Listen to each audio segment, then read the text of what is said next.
Now, pot roast and that sort of thing requires bringing in a lot of flavor.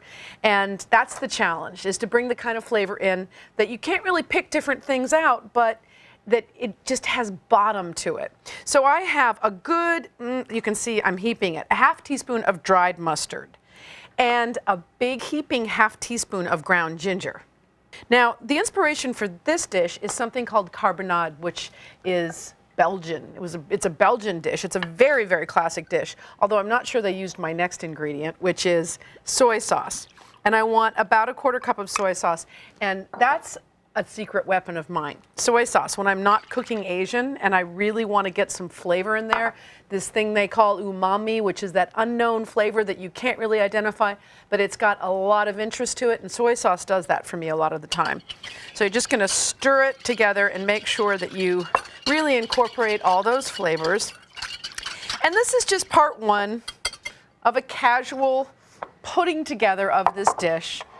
And you can smell it when the ginger hits it and the garlic hits it. And why, you might think, is this a dish that you might have had in Belgium? Well, because it's ultimately braised in beer. It's actually called carbonade à la flamande, which really is a classic, classic dish.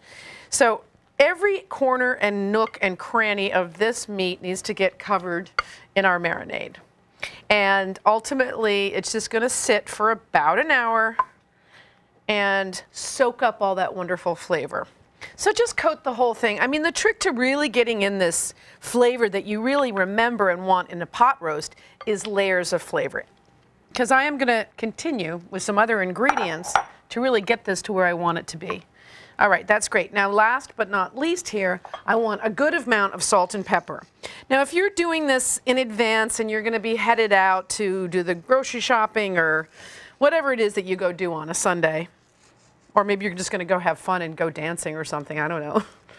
But you can do this ahead, and if you think, oh, I've got to get back in an hour because it's only supposed to marinate for an hour. Not so whatsoever. You could marinate it all day if you wanted. It's just that at least an hour. And if you're going to marinate it for 1 hour, you want to just get it covered with some plastic wrap, and you don't want to put it back in the fridge, because one of the big deals about a large cut of meat like this is not having it too cold when it hits the pot. Now I'm just going to carefully turn this big, large, look at that. That's what you want. That's where the flavor is. Caramelized, golden meat. It starts to build flavor on the bottom of the pan too. So I'll just finish cutting my tomatoes here. And these are going to cook with the braise for quite a long time. So they'll just really, really, really dissolve. Don't worry too much about them. And getting back to my beer, I got to get ready for it. I'm going to open it up. Now, I have a stout. And that's kind of important if you can use a dark beer, because it brings a really deep flavor that matches not only in color with the brown meat, but also in flavor profile also. And then one last thing I'm going to do is just get a little bit on the side. This is where, you know, if you had like somebody who was like super, you know, strong, they could come in and help you with this thing. All right. I think that's pretty good. All right. In goes the onions, which I'm just going to sort of distribute around the sides, and the tomatoes.